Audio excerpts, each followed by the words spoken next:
It is week 2 of our July theme of landscapes for our Tiny Tuesdays.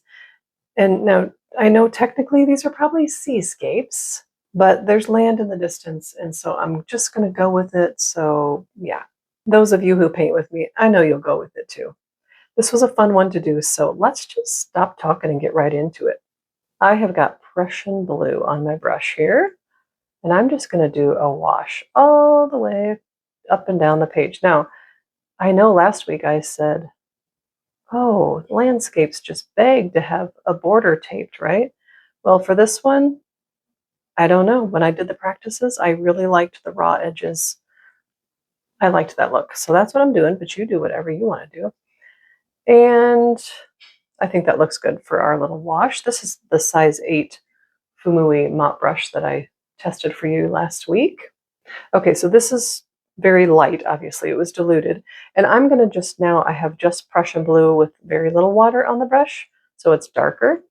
And I'm just going to start making the sky a little bit darker. I like some slanted lines in my sky too, so make it look like it's kind of wispy movement. You don't have to do that. That's just me being weird, I guess. I don't know. That was a little too wispy. Just kind of play with it. You could also get your tissue and put in some clouds there, whatever you'd like. Okay, we're going to let that dry. And just an FYI, I am using my Meleon paints. I've been using these all year for Tiny Tuesdays, so that's what we're using today.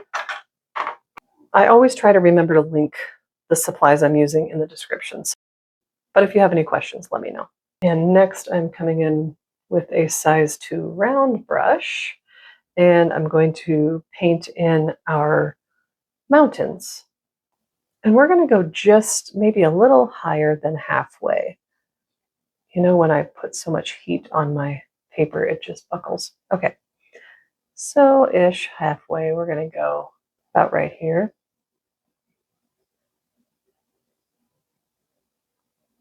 Just kind of do your best to guess. And then we're going to paint in some mountains. You can make these pointy mountains. You can make them more like hills, whatever you would like. And just go ahead and paint those in. Get some more Payne's Gray on my brush. Those are looking pretty light, but that's okay. We're going to let them dry and then see if I want to add more color to those. I'm going to add color to at least part of them. And while I was drying that, I decided I want that middle mountain to be in the background. So what I'm going to do is, first of all, oh, this is all buckled again. I am going to just draw this mountain down like this, and I'm going to bring this one kind of down like this and let them meet like that. And we're going to make these darker because the mountains in the distance will be lighter. So let's just make these two kind of in the foreground. You can do these, you could have just left them just like they were. Again, we're just playing. We're just playing over here, aren't we? Okay. Oops. I'm kind of messing that up over there, but that's okay. It actually just looks like there's another mountain behind it. Yep, did it on purpose. I actually like how that mistake ended up over there, so I'm gonna, because it just looks like there's a whole other mountain range back here, so I'm gonna add another little peak up here.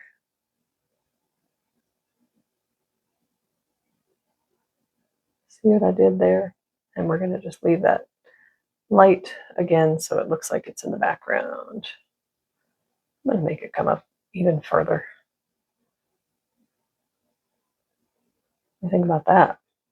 Oh my gosh. Okay. Dry. Actually, I don't have to worry about drying that because I'm not doing anything up there right now. We will move down to the water. And I'm going to go back to my mop brush that I am a little obsessed with. I love it. And I'm just going to put water on my mop brush. And I'm going to go ahead and saturate this whole little area down here. Might have got too much water on there. Still learning the brushes.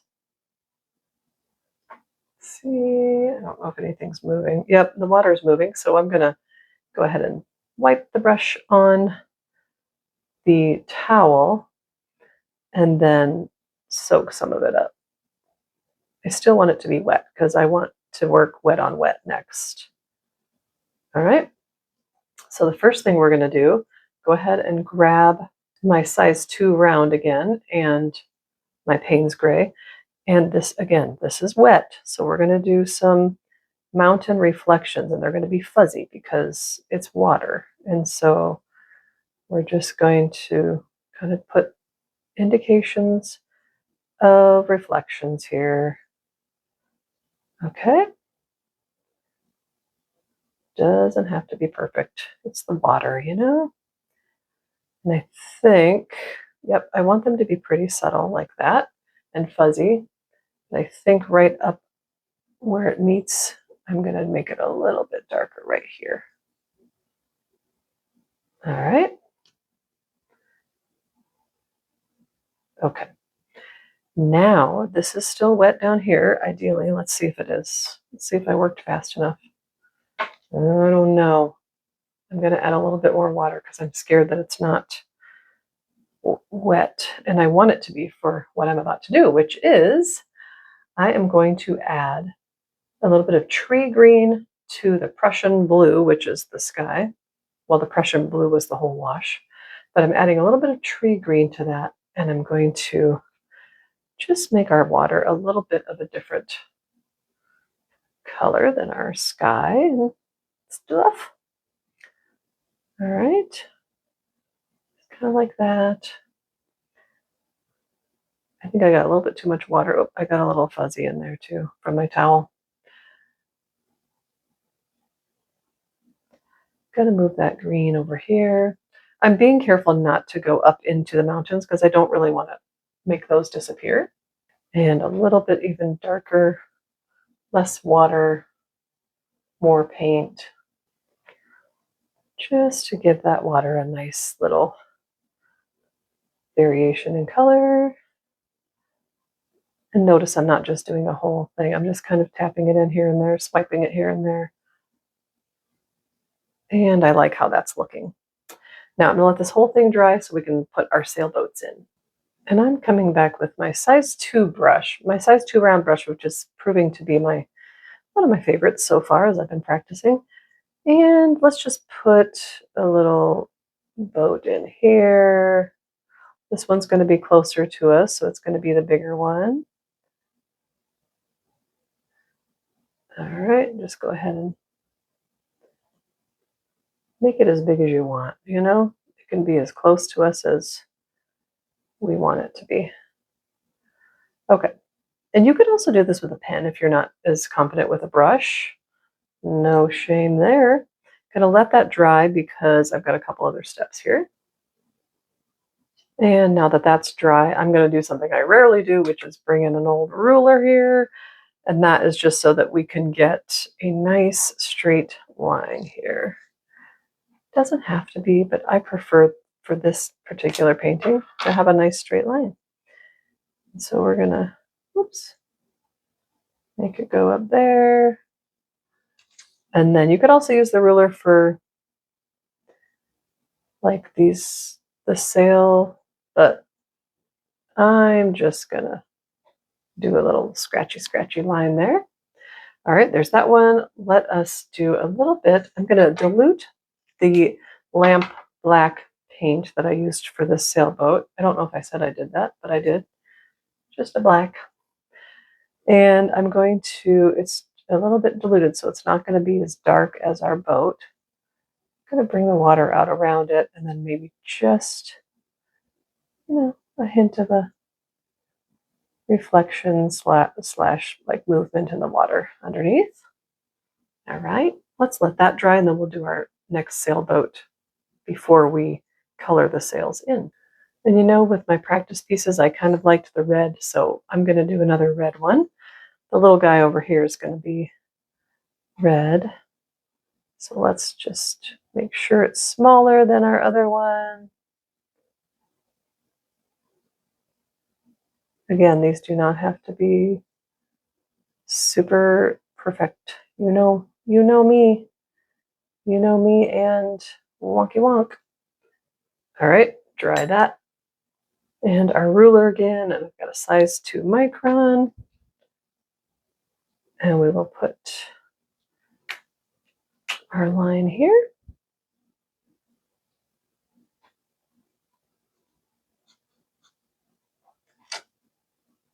And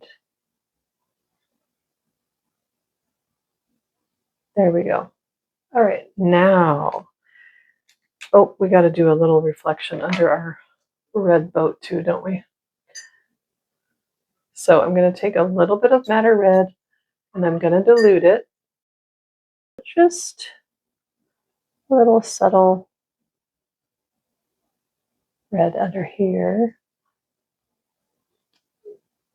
I want a little bit more to go out here. Okay, that looks good. Okay, I got a phone call and I don't really know where I was, but I think we just did the red under the boat. All right, let's go ahead and color in our sails. What I'm doing for this is I'm going to use my size 10 jelly roll, and I'll probably use an acrylic pen as well, or acrylic marker, but whatever. You know, you could use bleed proof white, you could use gouache, you could use acrylic paint, whatever you might have. I also, just to note, when I'm coloring this in, I'm leaving a little bit kind of in the middle to see, so you can kind of see the background there. I hope that makes sense. I don't know anything about sailboats. I don't know if you can tell, but yeah. I'm gonna go like that, and then let's do the next one. I'll go ahead and speed this up since I'm just coloring this in and don't know what to say.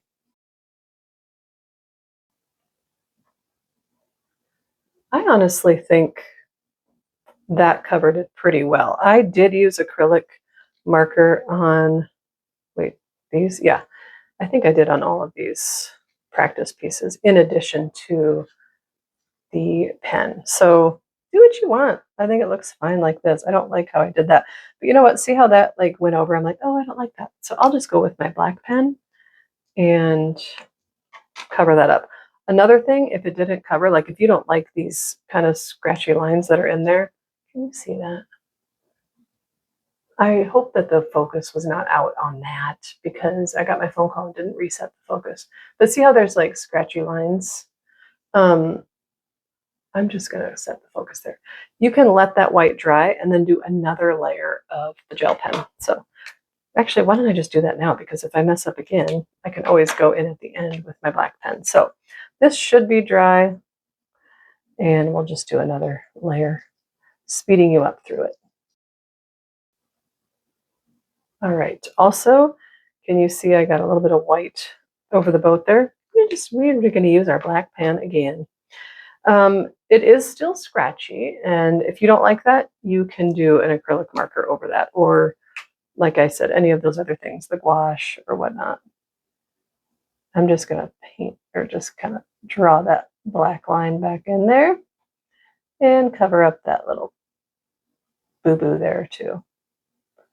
Okay. Why don't I just show you so you can see that is totally fine, totally fine. Actually, while I have this out, I'm just going to put a little bit of dark because I don't really like the pink under the red boat. You know, it kind of looks pink. So I'm going to just darken that up a little bit. Maybe darken this up a little bit too. Just scratching some lines in there. All right. But let me just show you how an acrylic marker might smooth it out a little bit. Shake it up. And you'll want to make sure that is dry before you add this on top. But you can tell this is smoothing out this side. This side is still scratchy, but we can smooth that side out too. Personal preference. And it's personal preference, and it just depends what kind of medium you have, you know? But you saw it looked good with just the gel pen too. And I am going to finish off with, actually, this is a number 2 I've been using. I'm going to grab a number 5 and just kind of scratch some more lines in here. Gonna outline the boat, both boats. Very, very messy. And a little bit here as well.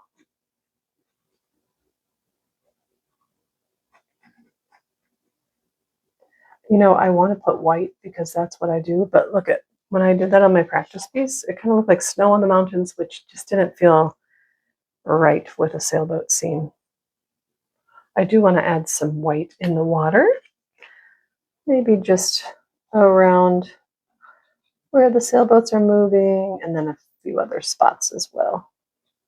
I think that makes sense. Not that things have to make sense in art, you know what I'm saying? So we can just scratch some lines throughout, just kind of give some highlights in the water. You can see I'm scribbling, I am not thinking this through. Optional step, of course.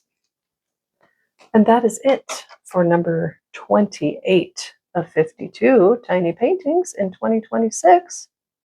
All right, as usual, let me know if you try it. Post in the community section here on YouTube if you feel up to doing that, and have fun creating this peaceful little scene. And I will see you in the next video.